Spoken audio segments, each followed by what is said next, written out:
Tip number 4. To keep your story interesting, be it a thriller or a comedy or a romantic, meeting between lovers, it's more interesting, usually, when you have a conflict going on. So, the tip number 4, is to create a conflict as the basis of your story. It could be any kind of conflict. It could be a conflict between lovers. It could be a conflict between nations. It could be a conflict between you and your boss. It could be a conflict of whatever. But from a conflict, there are a few real important things that you can take. Let's go for an example. Let's have a look at a real famous book like The Road, for instance. The Road is based in a post-apocalyptic world.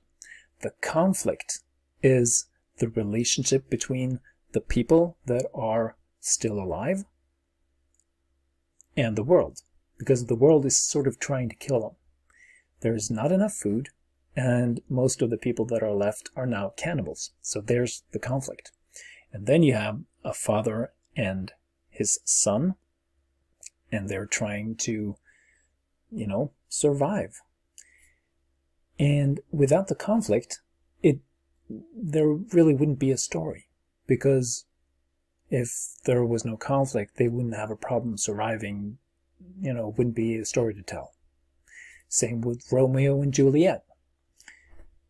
It's kind of a classic story about two lovers, but there wouldn't be a story if it wasn't for the conflict.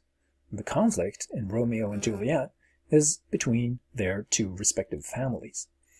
So there you have a couple of examples. So if you're struggling to make your story interesting, just come up with some kind of conflict. Any kind of conflict will do. Number 4, create a conflict.